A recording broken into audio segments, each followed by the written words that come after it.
15 کاله کې د دې تنخواه 20,000 ته ورسېده.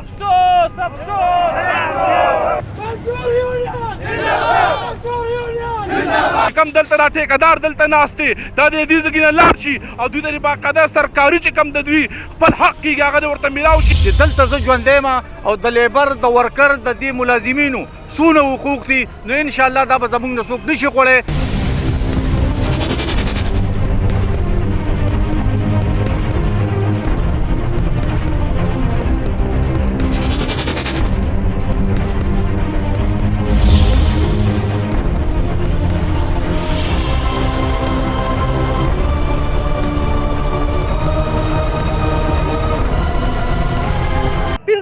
کالونه مونږ په دې ملکنټي هایډرو پاور کمپلیکس کې کار کوو او دې صوبې ته مونږ د 28 ارب روپو نه زیاته ریونیو ورکړه. دې صوبې ته مونږ پیدا ورکړه. د هغې نه علاوه مونږ د صوبې چې څونه نورې پراجیکټ دي نورې پاور هاوس دي په هغې کې ټیکنیکل هیلپ ورکوو. زمونږ انجینران زمونږ ټیکنیکل سټاف هلته ځي او دې صوبې له یو فایده ورکوي. اپریشن کوو مونږ مینټیننس کوو مونږ د دې ټولو صوبې د بجلیګرو او دغه شان د صوبې له یو ټیکنیکل سټاف ټریننګ هم دا ملازمین ورکوي. خو افسوس دا دی چې زمونږ سره یو ظالمانه نظام تحت زمونږ دا ورکر چې کوم دی په هغې کې اخته دي او هر 15 کاله بعد زمونږ په دې ورکرو باندې بولي لګي. د دې ملازمینو هېڅ سروس سټرکچر نشته، د دوی جاب سیکیورټي نشته، د دوی د تنخواه اضافه چې څنګه د نورو صوبایي ملازمینو کېږي د دې ملازمینو نشته. کمې محکمې سره چې کار کوو د هغه څوکیدار د هغه کلاس 4 40,000 تنخواه لي او زما سب انجینیر 20,000 تنخواه لي. 15 کاله کې د دې تنخواه 20,000 ته ورسېده. د دې هنرمند ملازمین هېڅ قدر نشته چې دا واحد ملازمین دي چې د دې صوبې د چاینا د هنرمندو نه دوی هنر زده کړی دی خو د محکمې سره د صوبایي حکومت سره د ملازمین هېڅ قدر نشته. مونږ مجبوره شو د 6 کالو نه مونږ لګیا یو د عمران خان سره مونږ د ملازمینو ملاقات وکړو. صوبایي انرجي ان پاور سټینډینګ کمیټې 2 پیرې شفارسات ورکړه چې د دې ملازمینو دا مطالبات چې دي دا جایز دي دا جنون دي دا حق دي دوی له دا وکړي. خو افسوس دا دی چې 15 کاله بعد دا ملازمینو باندې داسې وخت را روان چې دوی به صرف یو کاغذ کور ته وړي. د دوی سره هېڅ قسم د جاب سیکیورټي د دوی سپنډ نشته د دوی نور څه براعت نشته. په محکمه پیړو کې د درګاه تحصیل یو کلاس پور نشته، یو کلاس پور د نه دی اخیستی. لہذا دا سیکیورټي سټاف دی لاول دا محکمه والی او که محکمه یې نه الي نو په دې موجوده سیسټم کې برقرار وساتي. سره د علاقې سره د خاندانونو به راوځو او موږ به کامچوړ هړتال هم کوو. موږ به هر قسم کاروایي کوو چې په کم باندې زموږ کار کېږي. خو تاسو وایئ چې قومي اسمبلۍ ته ځو نو انشاءالله العزیز موږ به درسره یو ځکه چې دا پاور 3 پراجیکټ واحد د صوبې داسې پراجیکټ دی چې دا چې کم دی دې صوبې له چې کم دی منافع ورکوي. نور خو چې دوی څومره پراجیکټ جوړې کړي دي هغه تقریبا ټول په خساره کې دي. ما دې ملګري سره اوس خبره کوله هغه وایي 28 ارب روپۍ چې کم دی مونږ دې صوبې له منافع ورکړه او بیا زما داسې وروڼه چې کم دی هغه پکې د هغوی د مستقبل ضمانت نه نو په زه به داسې پراجیکټ کومه دا تارونه چې کم تللی دي دا د دې ملګرو د برکته دا دلته چې کم انډسټریل زون ډالې دا زما دا بچي چې کم دی د ایس او د چرس او د دغې نشې نه بچ کېږي دا د دې وروڼو د وجه. نو لہذا زه دا پر زور اپیل کوم چې کم دلته را ټیکهدار دلته ناست دی دا د دې ځای نه لاړ شي او دوی ته باقاعده سرکاري چې کم د دوی خپل حق کېږي هغه د ورته میلاو شي او مستقل چې کم دی دلته د کلاس 4 دوی ته میلاو شي. ستاسو د جایزو مطالبو مونږ مخکې چې کم دی نو مرسته کړې ده 3 کاله 4 کاله مخکې در سره ولاړو او بیا هم در سره ولاړ یو. دا زمونږ بچي دي دا زمونږ علاقه ده دلته کې که دا بجلیګر جوړ شوی دی نو دا زمونږ په ځمکه جوړ شوی دی او کم انتظامیه چې ټال مټول کوي. ما سهار واورېدل د دوی نه چې لیبر کوټ ستاسو په حق کې فیصله کړې ده د انتظامیې ته لکه څنګه چې مخکې نوټس ورکړی دی نو دا ورته د دې ځای نه ورځ چې کم دی نو د خپل اصلاحي ګرینډ جرګې د طرفه د تحصیلي درګاه د صدر په حیثیت او د پاکستان پیپلز پارټي د جاینټ سیکرټري د طرفه زه ورته دا نوټس ورکوم چې د دې هغه جایز مطالبې چې کم تا ته اړل شوی دی دا ومنه که نه نو د دغې پل نه به نن اخوا بیا چې کوم دی نه وړي دفتر ته راځي. دا ملاکنډ 3 پاور پروجیکټ چې دی یوازې ستاسو مسله نه ده، په ټول پاکستان کې دا مسله روانه ده. ان شاء الله د هیومن رایټس طرف نه چې څومره کېدای شي زموږ ستاسو د حق لپاره، ستاسو د جایز مطالبې لپاره به موږ ستاسو سره شانه به شانه ولاړ یو، او چې څومره زموږ کېدای شي که د پېښور نه او که د اسلام آباد نه نو ان شاء الله ستاسو د اواز به اوچتوو او ستاسو سره ستاسو د حق لپاره به جنګېږو تر هغه پورې چې تر څو پورې تاسو د خپل حق میلاو شوی. تاسو سره په هر ځای کې کاغه په روډ د پاسئ، کاغه د اسمبلی مخئ، کاغه په اسمبلی کې دننه اواز شوتولي، کاغه صوبایي اسمبلی او کاغه قومي اسمبلی. ان شاء الله ستاسو سره به څنګ په څنګ ولاړ یو او د استحصال دا کومه سلسله چې روانه ده صرف په دلته ملاکنډ 3 دلته نه په هر ځای کې ان شاء الله پاکستان مسلم لیگ به د دې مزدور طبقې سره څنګ په څنګ ولاړي او ان شاء الله د څه قسمه قربانۍ نه به مخ ناړئ. دا د راتلونکي نسل دپاره، د دې قوم دپاره، د دې خاورو دپاره، د دې خپل بچي دپاره او موږ به ستاسو سره په هر څنګ باندې په هر موقع باندې الحمدلله ولاړ یو. خو زنګ وینه پکې تویېږي نو ستاسو دپاره به څنګ په څنګ باندې په دې چوکه کې ولاړ یو چې داسې پرپور اتفاق خلکو وکړو د دې ثبوت ته دا پښتانه یو شو نو یقین وکړه چې هر حق باندې پښتنو له د راتلونکي نسل له دې خاورې له به راځي. مونږ د دې حکومت نه، صوبایي حکومت نه او زمونږ د دې علاقې ایم پی ای ایم ان ای سینیټر صاحب نه دا مطالبه کوو چې دا خو زمونږ د دې علاقې خلک ته مهرباني وکړه، په دې خلکو باندې رحم وکړه. ولې چې نن ستاسو سره ګورنمنټ دی، نن ستاسو سره اختیار دی، نو ولې دا خلک رنځوي؟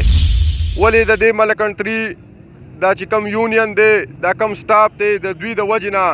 تو سالانه اربونو روپۍ د دې ملاکنډ 3 نه تو اخلي او هغه په مختلف شکلونو کې د روډ په شکل کې، د بجلی په شکل کې استعمالوي. نو نن په دوی باندې معمولی شانته رحم وکړه نو ان شاء الله د دوی دا مسلې به حل شي. څلور ملګري به هغه مال راکوي، هغه به ولیکي چې کم د کېدوی او تاسو ته پته لګي چې بھائی دا زموږ لیګل حق دی. نو ان شاء الله تسلی ساتئ چې دغه سره به زه په دې باندې خبره کوم، اکه د عمران خان سره کوي، کاغه د ملاکنډ 3 د وزیر سره کوي، کاغه ستاسو د چیرمن سره کوي. او ان شاء الله چې ستاسو کم حق دی، ستاسو په حق باندې به سودا نه کیږي. زم د دې خورې بچی ما، تاسو هم د دې خورې بچی. دا ملاکنډ 3 چې کله جوړېدو نو ما د دې لیبر دپاره یونین جوړ کړی، ستاسو دپاره ځان له عدالت شته. ما دا یونین چې کم دی مطلب 3000 کسان په دې پروجیکټ کې زما سره کار کوو. ما ستاسو د حقوقو لپاره ټول عمر جنګ کړی دی او ان شاء الله تاسو تسلی ساتئ چې دلته زه ژوندی یم او د لیبر د ورکر د دې ملازمینو څونه حقوق دي نو ان شاء الله دا به زموږ نه څوک نشي خوړی چې هغه مشر نوم به راکوئ چې د کم مشر باندې ستاسو اعتمادي، ستاسو پې ټرسي. موږ به ځو مذاکرات به کوو او ټولې مسلې چې کم دي دا په مذاکراتو حل کېږي، دا په روډونو بندولو نه حل کېږي، دا په جګړو نه حل کېږي، دا په نقصاناتو نه حل کېږي. ټول عمر چې کله جیت وي نو دا د مذاکرات وي او دا د پرامن خلکو وي او دا د پرامن شهري. نو زه تاسو ته یو ځل بیا دا درخواست کوم، دا راته اپیل کوم چې ستاسو جلوس ته زه ویلکم کوم، هرکلی ورته ویم، خو نقصان به نه کوو، مذاکرات به کوو. د هغې دپاره ټیم وټاکئ، زه به تاسو د هغوی سره کښېنوم چې تاسو په کومې خبره باندې ستاسو تسلي وشوه، د هغې نه بعد به چې کوم دی نو بیا تاسو خپل دغه ختموئ.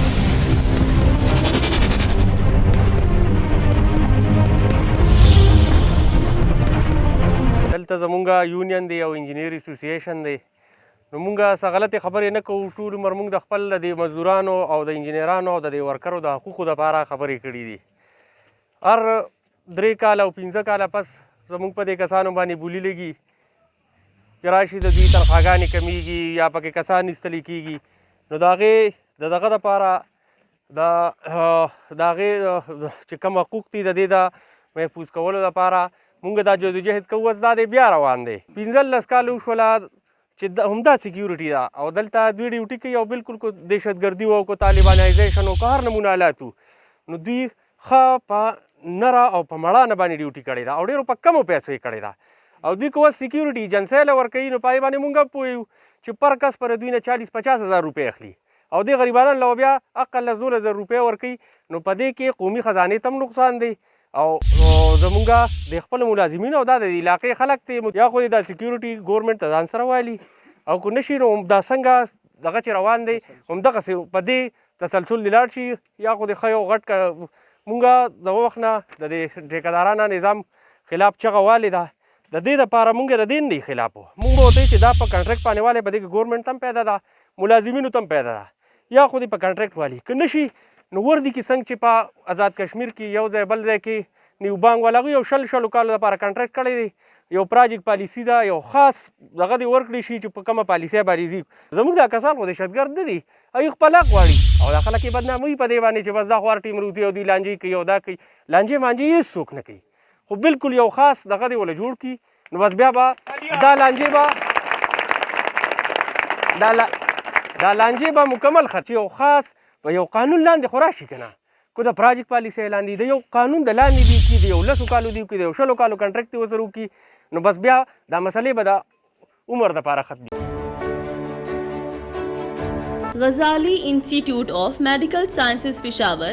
खैबर Pakhtunkhwa medical faculty, higher education regulatory authority और Khyber medical university से registered इदारा दाखिले जारी हैं। Physiotherapy, radiology, anaesthesia, pharmacy, cardiology, pathology, surgical, dialysis, dental और हेल्थ में medical diploma.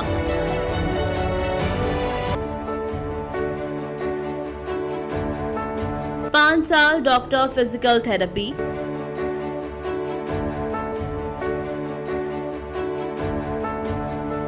BS institute and emergency care, BS medical lab technology, BS anaesthesia, BS cardiology, BS radiology,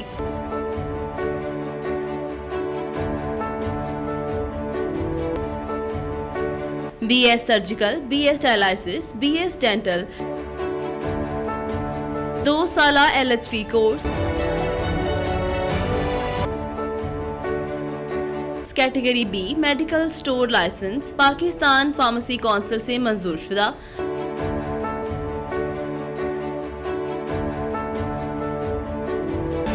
गजाली institute of medical sciences Peshawar, Khyber Pakhtunkhwa medical faculty, higher education regulatory authority और Khyber medical university से registered इदारा दाखिले जारी हैं।